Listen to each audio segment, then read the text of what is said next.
दोस्तों, अगर आप एक लैपटॉप लेने की सोच रहे हो तो आपके मन में बहुत सारे सवाल होंगे कि कैसा लैपटॉप लूं, कौन से फीचर्स मेरे लिए सही होंगे एक्सेट्रा। दोस्तों, आप दिखावे पर मत जाओ कि अगर आपके पड़ोसी ने कोई अच्छा लैपटॉप खरीदा है स्पेसिफिकेशन के साथ में तो आप भी वैसे ही लैपटॉप लो। बिल्कुल ऐसा बिल्कुल मत करिएगा। ऐसा करने से आपको ही नुकसान होगा। देखिए दोस्तों, इस वीडियो में हम बात करेंगे आप किस पोजीशन में हैं, आपको कौन से फीचर्स चाहिए, आप वैसे ही लैपटॉप खरीदेंगे क्योंकि लैपटॉप की जो रेंज है वो बहुत ज्यादा बढ़ जाती है और बहुत ही ज्यादा फीचर्स के साथ में भी ये उपलब्ध होती है। तो आइए इस वीडियो में हम बात करते हैं कि आपको कौन से लैपटॉप्स लेने चाहिए, किससे आपको ज्यादा फायदा होगा। दोस्तों, वैसे तो लैपटॉप्स मार्केट के अंदर बहुत सारे होते हैं। आज हम बात करेंगे इन्हीं सब फीचर्स के बारे में। लैपटॉप लेने से पहले सबसे पहला पॉइंट जो आपको माइंड में रखना है वो है आपका बजट। दोस्तों, सबकी फाइनेंशियल कंडीशन सेम नहीं होती, इस बात को हमेशा ध्यान रखिएगा। जब भी आप अपने पेरेंट्स से या अपनी खुद की मनी से लैपटॉप लेने जा रहे हैं तो उस बजट को जरूर ध्यान में रखिएगा और आपकी क्या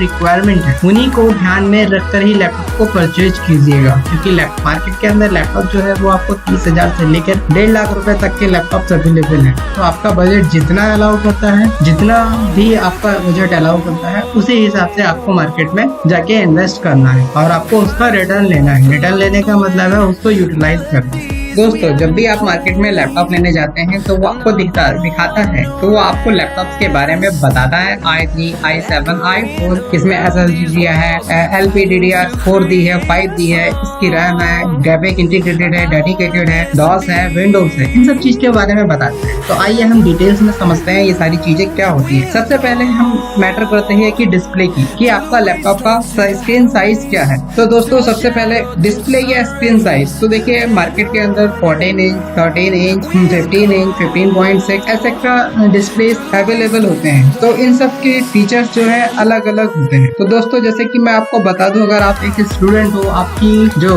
आप स्टडी कर रहे हो वो अप टू 12th क्लास तक स्टडी कर रहे हो, तो इस केस में आपको ज्यादा हैवी लैपटॉप लेने की जरूरत नहीं है। आप केवल 14 या 13 इंच के लैपटॉप से भी अपना काम चला सकते हैं। प्रोसेसर की बात करें तो इसमें i3 का प्रोसेसर इनफ होगा आपके लिए, और रैम की बात करें तो 4 GB रैम और इंटरनल स्टोरेज बहुत ज्यादा 500 GB आपके लिए इनफ होगी। अब बात कर लेते हैं आगे रिफ्रेश रेट वगैरह की। तो अगर आप स्टूडेंट हो तो अप टू 60 हर्ट्ज का रिफ्रेश रेट आपके लिए बहुत अच्छा है। अगर आप गेमिंग भी करते हैं तो आपके लिए लगभग 90 हर्ट्ज से एबव का ही लैपटॉप अच्छा माना जाएगा। बात कर ले प्रोसेसर की, तो प्रोसेसर इसके अंदर i3, i5, i7 और i9 तक के मार्केट के अंदर प्रोसेसर जो है वो अवेलेबल है। AMD के Ryzen 3, 5, 7, 9 इत्यादि भी अवेलेबल है। प्रोसेसर होता क्या है? प्रोसेसर जैसे कि मान लेते हैं हम एक इंजन की तरह होता है दोस्तों। जब गाड़ी का इंजन जितना अच्छा होगा गाड़ी उतनी स्मूथ चलेगी, तो सेम लैपटॉप में होता है। प्रोसेसर जितना अच्छा होगा आपका लैपटॉप भी उतना अच्छे से प्रोसेस कर पाएगा। कोई भी काम करेंगे वो अच्छे से करेगा, अटकेगा नहीं, हैंग नहीं होगा। तो सेम चीजें इसमें प्रोसेसर की होगा। तो यही मान लें आपका प्रोसेसर जितना एडवांस होगा तो आपका लैपटॉप भी उतना ही अच्छे से चलेगा। अगली बात कर लेते हैं जनरेशन की। तो जनरेशन क्या होता है? जनरेशन जो है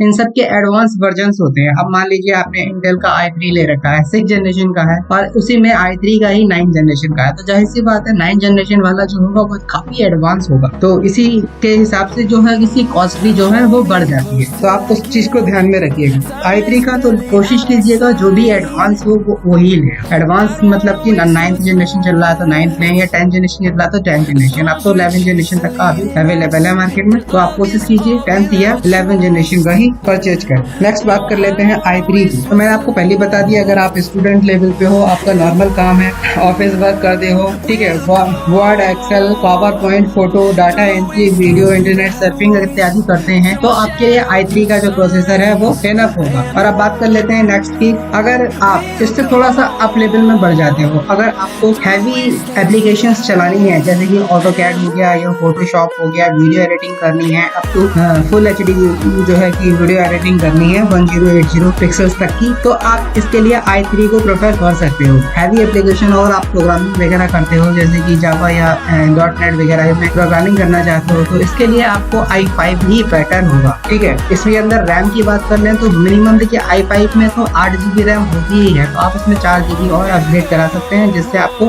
और ज्यादा बेनिफिट होगा। दोस्तों, अब बात कर लेते हैं कोर्स की। तो देखिए कोर्स क्या होते हैं? कोर्स का मतलब होता है दोस्तों एक ही वीडियो के अंदर जो प्रोसेसर है हमारा i4 में हाथ का माप समझ लीजिए। जैसे कि हमने बताया प्रोसेसर एक इंजन की तरह होता है, तो उसको एक काम को करने में कितना समय लगेगा। अगर वो डुअल कोर है तो 2 हाथ डबल काम करेगा, और क्वाड कोर है तो उसके अंदर 4 हाथ समझ लीजिए, जो चारों हाथ से उस काम को काम करेगा। इसीलिए ऑक्टा कोर आता है जो कि ज्यादा ही एडवांस होता है। तो कोशिश कीजिए जितना ज्यादा कोर होंगे आपके उसमें, तो उसको काम करने में उतना ही कम समय लगेगा। तो ये हो गई कोर की बात। अब बात कर लेते हैं हम रैम की। तो दोस्तों जैसे कि मैंने आपको पहले ही बता दिया है रैम क्या चीज होती है। आप मान लीजिए रैम जो है आपकी एक टेबल की तरह है, आप जिस पे काम कर रहे हैं वो एक टेबल मान लीजिए, वो एक रैम है। आप कितना आप, और अगर हम हार्ड डिस्क की बात करें तो हार्ड डिस्क मान लीजिए एक लाइब्रेरी की तरह, सेल्फ की तरह है। आपकी सेल्फ के अंदर कितनी बुक्स पड़ी हुई हैं, कितनी फाइलें पड़ी हुई हैं, वो एक आपकी हार्ड डिस्क हो गई, जिसके अंदर सारे हार्ड डिस्क को हम एक सॉफ्टवेयर जो है सारे हार्ड डिस्क में इंस्टॉल होते हैं। जब भी आप कोई सॉफ्टवेयर ओपन करते हैं तो वो हार्ड डिस्क से लेके रैम पे चला आता है, रैम में आ जाती है। तो रैम एक टेबल हो गई। आपकी टेबल जितनी ज्यादा बड़ी होगी आप उतने ही सारे काम एक साथ में मल्टीटास्किंग कर पाएंगे, कि आपने एक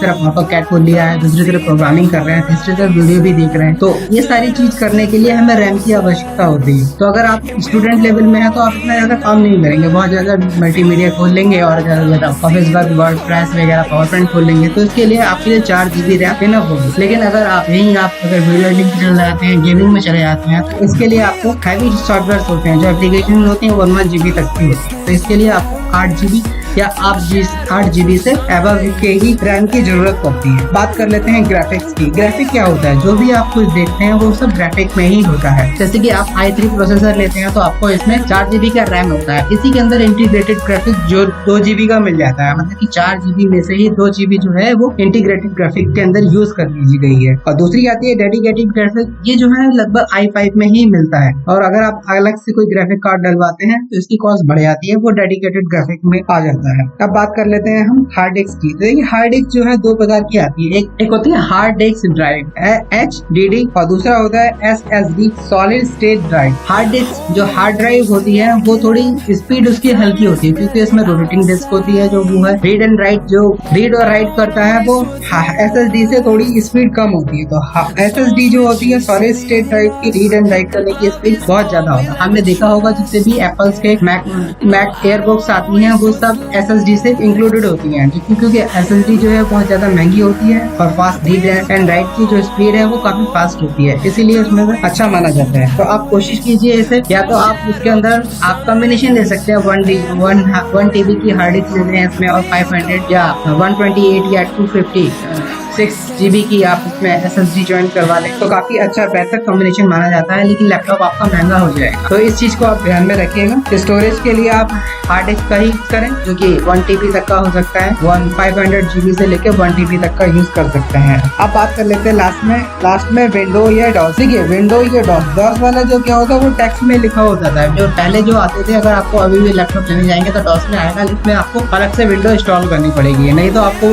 कुछ टेक्स्ट में दिखेगा। ग्राफिकली जो आइकन्स होते हैं एप्लीकेशंस के वो नहीं दिखेंगे, इसलिए आपको उसमें विंडो अपलोड करनी ही पड़ेगी। तो विंडोज में ग्राफिकली आइकन्स जो होते हैं एप्लीकेशंस के वो सारी चीजें दिख जाती हैं। तो विंडोज लेने जा रहे हैं तो कोशिश कीजिएगा विंडोज का 10 वर्जन यूज करें। देखिए 7 विंडोज और या 8 विंडोज तो लगभग आउटडेटेड हो चुकी हैं, वो बंद ही होने वाली है, कुछ तो बंद हुई नहीं, कुछ बंद होने वाली है। तो इसीलिए आप कोशिश कीजिएगा विंडो 10 से एबव का लेने का। विंडो 10 में भी एक होम एडिशन आता है, दूसरा आता है आपका प्रो एडिशन। कोशिश कीजिएगा विंडो 10 का प्रो एडिशन ही परचेज करें मार्केट के अंदर। अब बात कर लेते हैं बैटरी की। तो बैटरी कम से कम आपकी 4 से 6 घंटे तक की होनी चाहिए। देखिए इसमें एक चीज ध्यान रखिएगा, अगर कोई कंपनी है वो कोड करती है कि मैं 10 घंटे का, हमारे लैपटॉप 10 घंटे का बैकअप देता है, तो उसका मतलब है 40% आप रिड्यूस कर दीजिएगा, 40 से 50% लगभग रिड्यूस हो जाता है। उतना नहीं देती क्योंकि वो एक नॉर्मल कंडीशन में होती है। अभी आप गेमिंग करेंगे, इसके अंदर कई सारी चीजें खोलेंगे, तो कई सारे एप्लीकेशन खोलेंगे, तो आपकी जो है बैटरी जो है वो कम ही चलेगी। तो इस बात का आप विशेष ध्यान रखिएगा। और लास्ट में मैं आपको बता दूं, जो